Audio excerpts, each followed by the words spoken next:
समस्त देशवासियों को अशोक विजयदशमी के पर्व पर सबको शुभकामनाएं देता हूँ। सबके घर में खुशहाली आए और सब में दया का भाव पैदा हो, सबके कल्याण की भावना पैदा हो और लोगों में औजार हथियार की होड़ खत्म होकर एक दूसरे को साथ लेकर प्यार के साथ आगे बढ़ने की भावना पैदा हो। सर, अशोक विजयदशमी पर 2025 में आपका भी एक सपना है, 10 करोड़ लोगों को भारत को बौद्धमय बनाने का सपना है आपका।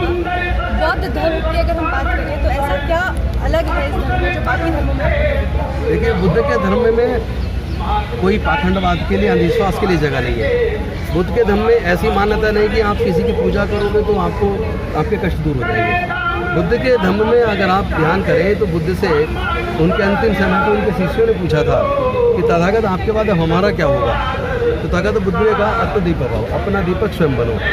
और बुद्ध ने कहा था किसी बात को इसलिए मत मानो कि कोई बड़ा व्यक्ति कह रहा है या वो बड़े बड़े किताबों में लिखा है या ग्रंथों में लिखा है या कोई बहुत बड़ा पूंजीपति या बहुत ताकतवर व्यक्ति कह रहा है, बल्कि किसी भी बात को मानने से पहले उसको अपने तर्क की कसौटी में कस के देखो, उसको अनुभव करके देखो। उसके बाद अगर आपको लगे कि ये बात सही है तो आप उस बात को मानो, अन्यथा ना मानो। तो ये जो चीज़ है और जहाँ समता, मैत्री, भाईचारा और न्याय की बात है, सबके कल्याण की बात है, ये कहीं और नजर नहीं आती। समाज में इस वक्त एक संघर्ष छिड़ा हुआ है इतिहास को लेकर। लगातार इतिहास को अपने अपने तरीके से लोग पेश करते रहते हैं, तोड़ते मरोड़ते रहते हैं। इस बीच अब जो रक्षा मंत्री हैं राजनाथ सिंह, उन्होंने एक पुस्तक के विमोचन के समय उन्होंने कह दिया कि सावरकर जी जो है उन्होंने जो अंग्रेजी हुकूमत से माफ़ी मांगी थी तो महात्मा गांधी के कहने पर ये इसको लेकर विवाद शुरू हो गया। आप क्या सोचते हैं? देखिए, एक इसका मतलब ये हुआ कि गृह मंत्री साहब ने ये तो बात मानी ली कि उन्होंने अंग्रेजी से माफ़ी मांगी थी। अब किसके ऊपर कहने पे मांगी थी, किसके नहीं मांगी थी, ये महत्वपूर्ण नहीं है।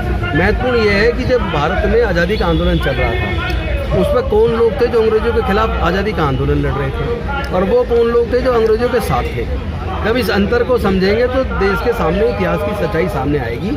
और जो आज केंद्र में सरकार है वो न्यू एजुकेशन पॉलिसी के नाम पे भारत के इतिहास को बदलने की साजिश रच रही है, सच्चाई को झुटलाने की कोशिश कर रही है। उनके सच्चाई झुटलाने से या ऐसी किताबें लिखवा देने से सच्चाई को छुप नहीं जाएगी। नहीं, जिस तरीके से इतिहास शस्त्र पूजा का आयोजन किया जाता है आरएसएस मुख्यालय में नागपुर में, आज वहाँ ऐसा ही किया गया दोबारा। और उन्होंने इस मौके पर जो आरएसएस प्रमुख है मोहन भागवत, उन्होंने कहा कि इतिहास में जो हमारे वीर हैं, इतिहास को पढ़ाने का हमारे युवाओं को हमें ज़रूरत है उनको इतिहास पढ़ाने की, और जो हमारे इतिहास में जो हमारे नायक रहे हैं उनके बारे में उन्हें बताएं। तो ये किस तरीके के इतिहास की बात करते हैं? मैं समझता हूँ अपने महानायकों को पढ़ाना तो चाहिए, लेकिन उन्होंने बाबा साहेब को नहीं पढ़ाया, उन्होंने फूले जी को नहीं पढ़ाया, उन्होंने सावित्रीबाई फूले को नहीं पढ़ाया, उन्होंने पेरियार को नहीं पढ़ाया, उन्होंने नारायण गुरु को नहीं पढ़ाया, उन्होंने साहू जी महाराज को नहीं पढ़ाया, उन्होंने शिवाजी महाराज को नहीं पढ़ाया, उन्होंने अच्युतानंद जी को नहीं पढ़ाया। जितने बहुजन समाज के महानायक हैं जिन्होंने समता मैत्री की बात की, दया ममता करुणा की बात की, सबको साथ लेकर चलने की बात की, उनको नहीं मनाया। निश्चित तौर पर आज का दिन महत्वपूर्ण है। एक तरफ वो लोग हैं जो शस्त्र पूजा करते हैं और जाति और धर्म के नाम पर उन्माद पैदा करते हैं, एक तरफ वो लोग हैं जिन्होंने आज के दिन धर्म शस्त्रों को त्याग कर सम्राट अशोक ने बुद्ध धर्म की दीक्षा ली और पूरे भारत से पूरे दुनिया के अंदर बुद्ध के धर्म को फैलाया, जहाँ समता, मैत्री, भाईचारा और न्याय का संदेश पहुँचाया। तो ये दुनिया को तय करना है कि उनको कौन सी व्यवस्था चाहिए, और दुनिया ने तय कर लिया। दुनिया ने बुद्ध के धर्म की व्यवस्था को अपनाया है, दुनिया ने शस्त्रों की पूजा को नहीं अपनाया। लेकिन आरएसएस प्रमुख कहते हैं कि भारत में रहने वाला प्रत्येक व्यक्ति हिंदू है, सबका डीएनए एक है।